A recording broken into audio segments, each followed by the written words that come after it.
오늘은 어린이 주일입니다.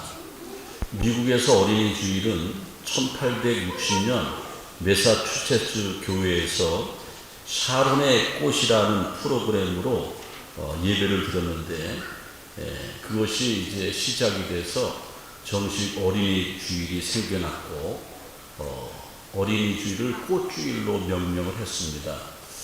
한국에서는 어린이를 발견한 것이 독립 투사였던 소파 방정환 선생이 일본에서 이제 한국으로 오셔서 이제 어린이에 대한 것을 세상 사람들에게 알려주는 겁니다. 어린이가 소중하고 우리 조선도 우리 한국도 어린이들이 잘 돼야지 잘 된다. 그래서 그 소파 방정환 선생이 그 어린이의 명칭을 만든 분입니다. 원래는 한국말에 어린이가 없었어요. 어린애, 애새끼, 그 다음에 그놈, 저놈, 진짜예요. 한국에 어린이라는 단어가 없었습니다. 그런데 소파 방정환 선생이 외국에서 공부도 하고 또 이렇게 다른 나라를 보니까는 어린이들을 소중히 여기니까는 이름을 바꿔야겠다. 그래서 어린이를 존칭어를 사용해서 어리신이 그렇게 만들었어요. 처음에는 어리신이었어요. 그래서 어리신이 이렇게 하다가 그게 어린이 이렇게 됩니다. 그래서 우리가 애들에게 가라. 그거는 이제 하대하는 것이고, 어린이들은 가라. 이건 이제 좀 높임말이 되겠습니다. 해방 이후에 이제 어린이날이 5월 5일로 제정이 되고, 한국에서는 1957년 5월 첫 번째 주일이 어린이 주일, 꽃주일로 정해서 모든 개신교회 교회들은 그때부터 가정의 달 첫 번째 주일을 어린이 주일로 지키고 있습니다. 오늘 제가 자료 화면에 보여주는 그 성경에 보면은 누가복음 18장 16절에 예수님께서 뭐라고 말씀하시냐면은 어린아이들이 내게로 오는 것을 용납하라. 천국은 이런 자의 것이니라. 그래서 예수님은 어린이들을 용납하라고 했고 천국은 이런 자의 것이니라. 어린이들의 특성은 순수합니다.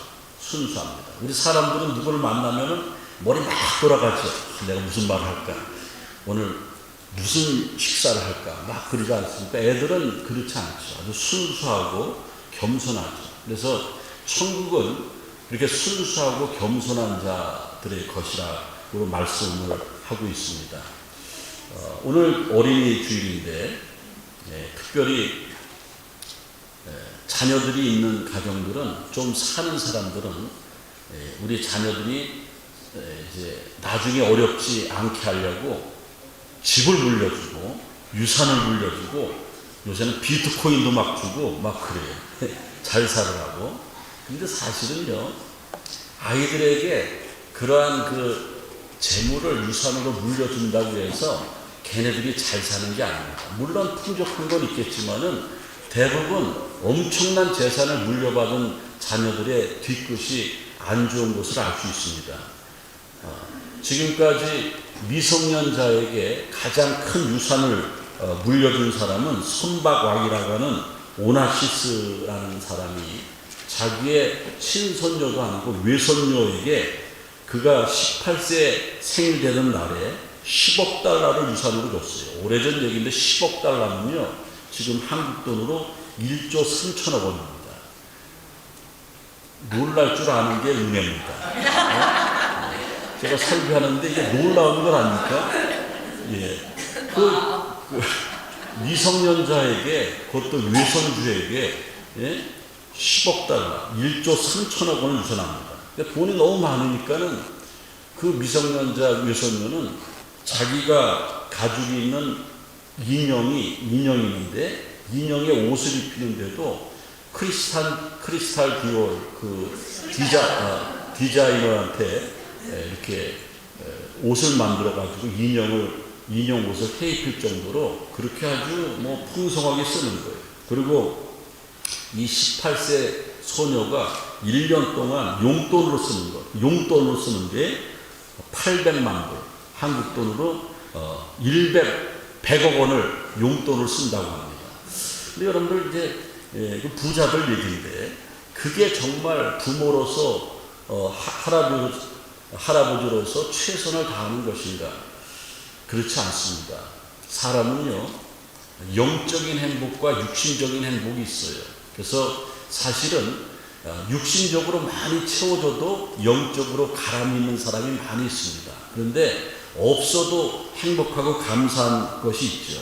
오늘 말씀의 핵심은 모세라는 이스라엘의 지도자가 출애굽을 완성하고 자기는 가나안 땅에 들어가지 못합니다. 요단 동편 느보산에서 이제 죽지요. 그리고 그의 후계자 여호수아에 의해서 가나안 땅에 들어가는데 이 신명기서의 대부분 보면은 모세가 이스라엘 백성들에게 유언처럼 한 그런 말입니다. 유언처럼 한 말인데 오늘 본 말씀에 보면은 신명기 6장 4절 들으라 이스라엘아. 들으라라는 말은 그 히브리 말로 쉐마라는 거예요. 쉐마 이스라엘. 쉐마 이스라엘. 들으라 이스라엘아. 그러면서 이제 유언처럼 설교를 하는데 이스라엘 백성들이 꼭 들어야 될 것이 이거다 그러면서 쉐마로 신명기 6장 4절로부터 9절 오늘 본 말씀을 묶어주는 거예요. 그래서 실제로 이스라엘 사람들 유대인들은 정통 유대인들은 저 쉐마 오늘 본 말씀을 못 외우는 사람이 없습니다.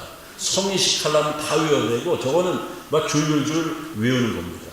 들으라 이스라엘아. 유언처럼 모세가 이제 선포했는데 왜 그랬냐면은 가나안 땅에 들어가면은 지금 광야 생활에서 정말 힘들게 살았는데 너무 편한 삶을 사니까는 하나님을 잊어버리지 말라는 거예요. 거기서도 하나님을 잘 섬기라는 것이죠. 그래서 들으라 이스라엘아. 뭘 들어야 되는가? 하나님의 말씀을 들으라는 거예요. 우리 기독교라는 종교는요, 말씀의 종교고 하나님의 말씀을 듣는 일이 의무사항입니다. 그래서 성경에 보면은 하라 하지 마라로 묶어놨는데 하나님의 말씀을 듣는 일은 하나님의 명령이라는 거예요. 그래서 오늘 구약에 대표적으로 하나님의 말씀을 들으라는 것은 신명기 6장 4절인데 들으라 이스라엘아. 이건 명령이에요. 안 들으면 어떻게 해요? 죽는 거예요. 영적으로 팍 죽는 거죠. 하나님의 복을 받을 기대도 하지 말라. 신약 성경에 봐도 들으라는 말씀이 나오는데 로마서 10장 17절에 보면은 믿음은 뭐에서 나는가? 들음에서 나는가? 들음은 그리스도의 말씀으로 말미암는다. 그래서 우리 기독교는 듣는 종교예요. 솔로몬이 1000번째 이후에 하나님이 감동하셔서 내게 구하라 무엇을 줄까 그랬는데 부경화를 구하지 않고 듣는 마음을 달라고 그랬어요. 듣는 마음. 그래서 여러분들 하나님의 말씀을 경청하는 것이 굉장한 축복이라는 겁니다. 이스라엘 백성들의 목표는 말씀으로 그 자녀들을 변화시키는 거죠. 그래서 말씀을 열심으로 가르쳤어요. 아브라함이라고 하는 믿음의 조상은요, 일평생 동안 한 명만 가르쳤어요. 누구를 가르쳤냐면 이삭을 가르쳤어요. 그래서 아브라함 자기의 신앙을 이삭에게 그대로 물려줬어요. 제자라는 것이 뭐냐면요, 예수님이 12명의 제자를 삼았지 않습니까? 제자는 북어방이에요. 그러니까는 예수님과 똑같은 사람을 찍어내는 거예요. 재상상하는 거예요. 예수님의 인격과 예수님의 생각과 예수님의 모든 성품을 담게끔 제자를 삼는 거죠. 그래서 우리가 제자 훈련이라고 하는 것이 나와 똑같은 그리스도인들을 만들어 놓는 게 제자 훈련의 가장 목표입니다. 그러니까는 아브라함은 최초로 제자 훈련에 성공했어요. 누구를 잘 가르쳤어요? 아들 이삭을 잘 가르쳤어요. 그 이삭 보세요. 아브라함이 100살에 난 아들인데 하나님이 이삭을 모리아산에 가서 번제물로 죽이라고 하지 않습니까? 이삭은 청년의 나이인데 아브라함은 100살이 훨씬 넘고 120이 넘었습니다. 그런데 모리아산에 가서 그 아들을 밧줄로 묶어요. 근데 그 아들은 제자 훈련이 얼마나 잘 됐는지 가만히 있는 거죠. 아버지가 칼을 갈고 있어요. 가만히 있는 거죠.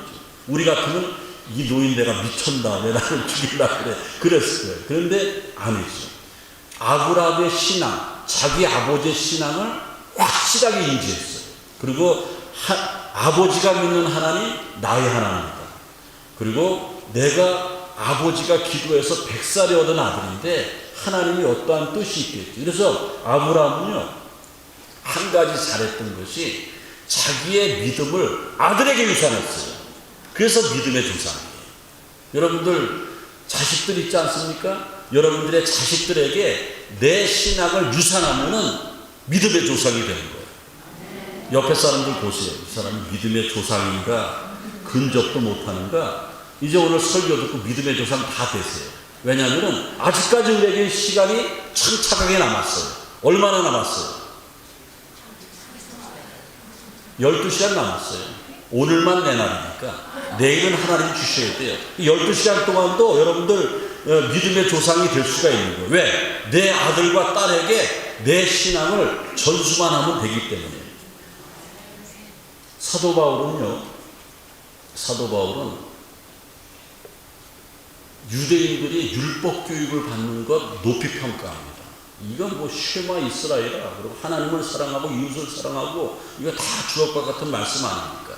그런데 율법으로만 말씀을 배우고 가르치는 것으로 끝나는 것으로 사도 바울은 원치 않았어요. 사도 바울의 목표는 율법 교육, 말씀 교육도 필요하지만은 신령한 사람으로 살아가는 것이 사도 바울의 자기의 사역과 목회의 목표였습니다. 그래서 데살로니가전서 5장 16절 18절에 보면은 신령한 사람으로 살아가기 위해서는, 우리가 말씀으로 구원받은 그 이후의 삶을 살기 위해서는 항상 기뻐하라. 항상 뭐하라? 기뻐하라. 쉬지 말고 기도하라. 범사에 감사하라. 이는 그리스도 예수 안에서 너희를 행하신 하나님의 뜻이니라. 그래서 사도 바울의 목표는 그냥 율법을, 말씀을 아는 거로 끝나는 것이 아니고 실천으로 나가는 거예요. 구원받은 우리가, 하나님의 자녀된 우리가 구원 이후에 어떻게 되는가? 내 안에 예수님이 있고 내 안에 구원의 확신이 있기 때문에 기쁨이 있는 거예요. 그리고 기쁨이 있고 확신이 있으니까는 어려움 당할 때마다 기도하는 거예요. 여러분들 지금 어려움 당하신 분들이 있습니까? 밤잠이 잘 안 오고 그 전에 다리 쭉 잤는데 다리 꼬부리고 자는 분이 있습니까? 저를 못 쳐다보시는 분들은 다리를 꼬부리고 잘 거예요. 그런데 쉬지 말고 기도하라고 했어요. 기도해 보세요. 기도해 보시면은요, 세상이 주지 못하는 마음의 평강이 밀려옵니다. 금방 내가 부자는 안 되지만은, 금방 내 병이 고침받지 못하지만은, 금방 내 문제는 해결되지 않지만은 주님 주시는 참된 평화가 밀려오는 거예요. 주님 주시는 참된 평화가 내 마음속에 넘치네, 이러는 거예요. 그게 신앙생활 아닙니까? 기쁨이 있고 어려움 당할 때 기도할 줄 아는 거, 이게 하나님의 자녀예요. 그 다음에 감사. 그저 감사한 거예요. 예? 내가 숨 쉬고 있다는 것만 해도 감사한 거예요. 내가 먹고 살 수 있다는 건 감사하는 거예요. 그럴 때 하나님은 더 큰 복을 주시는 거예요. 그리고 신령한 인생으로 살라고 또 한 가지 말씀하고 있는 게 뭐냐면은 데살로니가전서 5장 19절에 보면은 성령을 소멸치 말라. 그래서 우리는 누구든지 그리스도 안에 있으면 그리스도의 사람이에요. 그리스도의 영이 있으면 그리스도의 사람이에요. 그래서 우리는 신앙생활하면서 하나님의 영, 성령을 도외시하면은 구원 그 이후에 성숙한 삶을 살 수 없다는 겁니다. 그러면 우리가 믿음의 유산을 남기는 게 너무나 중요한데 왜 안 되냐면은 내가 신앙의 부모가 안 되기 때문에 믿음의 유산을 못 남기는 거예요. 내가 교회는 수십 년 다녔지만은, 교회 다니면서 권사도 되고 장로도 되고 견장도 찼지만은 내 신앙이 변변치 않아요. 그러니까 내 자녀들은 우리 부모님이 교회 오래 다녀서 교회 직분도 받고 있지만은 우리 부모가 신앙이 시시하다는 걸 알아요, 몰라요? 흑해요. 알아요, 몰라요? 알아요. 사탄도 알고 하나님도 알고 본인도 알고 자식들도 다 아는 거예요. 어떻게 하려고 그럽니까? 큰일 났는데. 이제 나한테 시간이 10시간 빼니 안 남았는데. 예? 어떻게 하려고 그럽니까? 이제는 다른 거 신경 쓰지 마세요. 우리가 유산이라는 것은요, 유산을 안 하면은 전통과 대가 끊기는 거예요. 내가 내 자녀들에게 신앙이 본이되지 못하면은 자녀들이 부모의 신앙을 받지 못해요. 아브라함이 왜 그렇게 훌륭하고 축복을 받았습니까? 자기 아들에게 자기의 믿음을 유산했지 않습니까? 그래서 축복을 받은 거예요. 이삭이 바보입니까? 이삭이 더 똑똑한데, 그런데 아버지가 진짜였어요. 진짜 믿음 있는 아버지였어요. 그래서 그것을 받아들였다는 거예요. 사랑하는 성도 여러분, 신앙을 유산하시길 바랍니다. 성경에 보면은 신앙을 유산 상속을 잘한 사람이 있는데, 디모데가 유산 상속을 잘 받았어요. 디모데가 누구냐면은 신약 시대의 최고의 전도자, 성령의 사람, 사도 바울의 애제자 아닙니까? 믿음의 아들 디모데예요. 그 디모데가 사도 바울을 잘 만나서 그렇게 믿음의 애제자가 되고, 사도 바울이 개척한 교회 가운데 가장 큰 교회고 규모가 있는, 전통 있는 교회가 에베소 교회인데, 에베소 교회 후임자가 디모데 아닙니까? 근데 어떻게 디모데가 그런 축복을 받습니까? 자기 어머니, 외할머니로부터 신앙의 유산을 물려받았기 때문에 그런 거예요.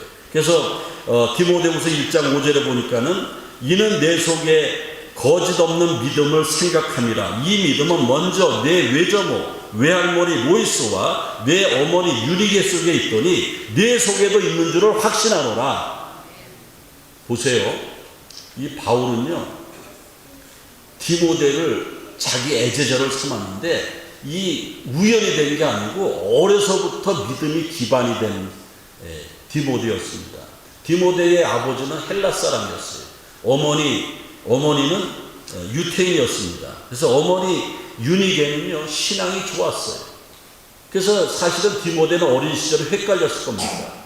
아버지는 헬라인, 어머니는 유태인, 혼혈아였어요. 근데 서로 방식이 달라요. 신앙이 다르고 문화가 달라요. 갈등하고 있었어요. 그런데 외할머니까지 합심해가지고 유일신 하나님을 디모데에게 심어줬어요. 그래서 오늘 성경에 보면은 어머니의 신앙, 또 할머니의 신앙이 디모데에게 각인시켜져 유산 상속이 돼서 디모데는 훌륭한 인생을 살아갈 수 있었다라는 겁니다. 사랑하는 교회 여러분들, 오늘은 어린이 주일입니다. 어린이 주일은 어린이를 기억하면서 내 어린이가 잘 되기 위해서는 부모의 신앙이 중요함을 깨달아야 된다는 겁니다. 이스라엘의 교육은 쉐마 이스라엘, 내 자녀들에게 부지런히 하나님의 말씀을 가르치고 길을 갈 때든지 누워있을 때든지 일어날 때든지 이 말씀을 가르치라. 그래서 실제적으로 이스라엘에서는요, 부모님만 하나님의 말씀을 가르친 것이 아닙니다. 학교에 가도 가르쳤어요. 회당에 가도 가르쳤고 정부에서도 가르쳤어요. 그러니까 이스라엘 백성들이, 유태인들이 똑똑하지 않을 수가 없어요. 최근에 100년간을 돌이켜볼 때에 이스라엘 사람들은 노벨상을 180개를 받았어요. 180명. 지나간 100년 동안 그 유태인들하고 앙숙인 이슬람 교도들, 중동 사람들은 단 3명만 노벨상을 받았어요. 왜 그렇습니까? 이들의 성경 교육, 쉐마 교육 때문에 그렇게 된다라는 거죠. 그러면 모세가 그렇게 강조했던 것, 뭘 가르치라는가? 2가지 가르치는 거예요. 40년 동안 광야에서 방황하면서 생활했던 것을 가르치라는 겁니다. 구약 성경에서 가장 위대한 사건이 출애굽 사건 아닙니까? 말도 안 되는 거죠. 홍해 앞에 섰는데 뒤에는 애굽 병사들이 오는데 모세가 기도했더니 손을 내밀 때 홍해 바다가 갈라졌어. 거짓말이에요, 진짜예요? 거짓말 같은 진짜 아닙니까? 그리고 광야에서 먹을 게 풀 한 폭이 없는데 새벽만 되면은 만나가 막 내려오네. 먹을 게 내려오네. 거짓말 같아요, 진짜 같아요? 이런 게 있었다라는 거예요. 고기 먹고 싶으면 메추라기를 주시고, 물이 먹고 싶으면 생수가 터지고, 그래서 모세가 가르치라는, 그걸 가르치라는 거예요. 광야 역사를 가르치라. 또 한 가지는 가나안에 들어가면은 우상을 섬기지 마라. 예? 그 광야에서 40년 동안 모세가 목회했던 것은 하나님만을 섬기라고 그랬는데 가서 하나님만을 섬기지 우상을 섬기지 마라. 그래서 여러분들 성경의 사상에 보면은 신구약 성경은 구약에서 가장 위대한 사건을 출애굽 사건이라고 해요. 그다음 신약에서 가장 위대한 사건을 십자가 사건이라고 해요. 예수님이 십자가 지시 부활하신 것. 그래서 십자가 사건과 출애굽 사건을 믹스해가지고 성경에 4가지 흐르는 사상이 있는데, 첫 번째는 창조 사상입니다. 두 번째는 임마누엘, 하나님이 우리와 함께 계시다, 임마누엘 사상이고, 세 번째는 십자가 사상이죠. 십자가로 구원받는 것. 네 번째는 우리가 죽어도 영원히 사는 것을 믿는 부활의 신앙입니다. 이제 오늘 말씀을 마치면서, 그러면 우리가 신앙을 유산상속해야 되는데 어떻게 하면 좋은가? 오늘은 어린이 주일입니다. 애를 쑥 잘 낳아서 키우는 것, 공부 잘 시키는 것, 잘 먹고 잘 살게 하는 것, 그거로 끄신 부모들이 얼마나 많은지 몰라요. 저는 목회생활 오래 하지만은 주일학교를 이렇게 교육하는 선생님들 보고 애들 엄마들 보면은 많은 괴리감이 있죠. 애들 엄마들은 전혀 신앙생활에 관심이 없어요. 그냥 맡기는 거예요.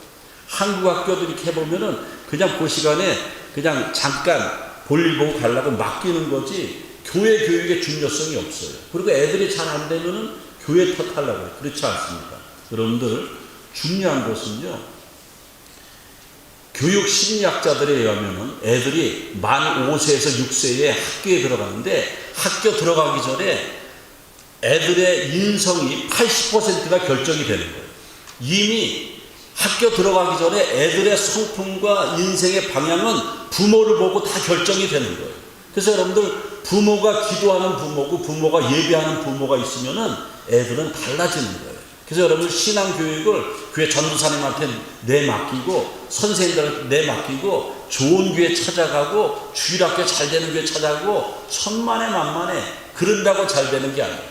내가 잘 되고, 내가 신앙적으로 잘 되고, 내가 구원받고, 내가 주님 앞에 기쁨 될 때에 애들이 나를 보는 거예요. 저는 어려서 애들 키울 때에, 애들 잘 때에 우리 집사람하고 애들 침대 맡에 가서 기도 꼭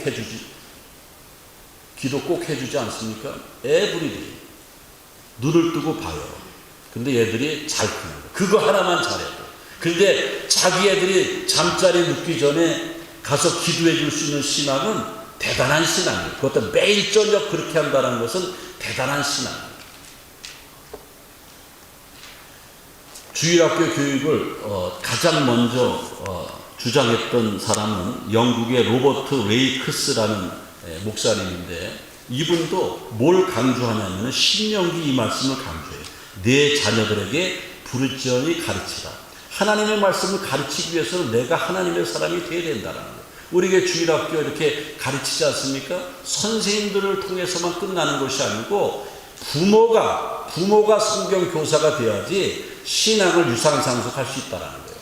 저 딸내미는 엄마가 교회 가서 무릎 꿇고 자기 동생 업고 기도하는 모습을 어려서 봤기 때문에 평생 하나님을 떠나지 않을 줄 압니다. 이제 오늘 말씀 마칩니다. 부모 역할이 굉장히 중요해요. 집을 물려주고 돈을 물려주고 소용없어요. 진짜 중요한 것은 믿음을, 신앙을 유산해야 되는데 그거 아무나 되는 게 아닙니다. 내가 신앙으로 무장이 되어야 됩니다. 주님 감사합니다. 오늘 어린이 주일에 귀한 말씀을 우리가 받았습니다. 아이들에게 신앙을 유산할 수 있는 아브라함과 같은 부모님들이 다 될 수 있도록 도와주셔서 우리 교회에서 자라는 어린이들이 평생 하나님을 떠나가지 않게 도와주옵소서. 예수님의 이름으로 기도합나이다. 아멘.